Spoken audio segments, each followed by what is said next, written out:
Unang Korinto, 13 kabanata. Makapagsalita man ako sa mga wika ng mga tao at ng mga anghel, kung wala naman akong pag-ibig, para lamang akong kampanang umaalingaw-ngaw o pompyang na maingay.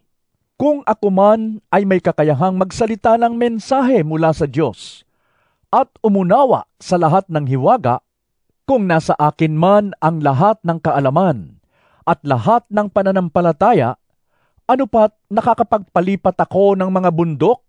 Ngunit wala naman na akong pag-ibig, wala akong kabuluhan.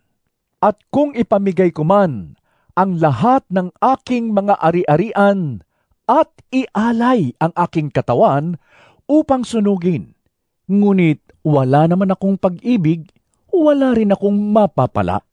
Ang pag-ibig ay matiyaga at magandang loob, hindi maiinggitin, hindi mayabang, ni mapagmataas man. Hindi magaspang ang pag-uugali, hindi makasarili, hindi magagalitin, o mapagtanim ng sama ng loob sa kapwa. Hindi ito natutuwa sa masama, sa halip ay naggagalak sa katotohanan. Ang pag-ibig ay matiisin, mapagtiwala, puno ng pag-asa, at nagtitiyaga hanggang wakas.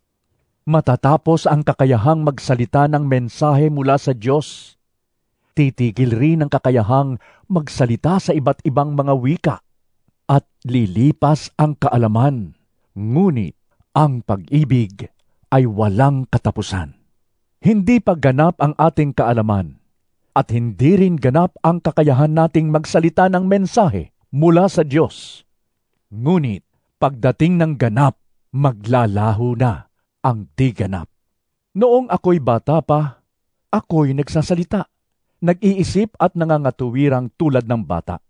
Ngayong ako'y mayroon ng sapat na gulang, iniwanan ko na ang mga asal ng bata. Sa kasalukuyan, ang ating nakikita ay tila malabong larawan sa salamin. Subalit darating ang araw na ang lahat ay makikita natin ng harapan. Bahagya lamang ang nalalaman ko ngayon, ngunit darating ang araw na malulubos ang kaalamang ito tulad ng lubos na pagkakilala niya sa akin. Samantala, nananatili ang tatlong ito, ang pananampalataya, pag-asa, at pag-ibig.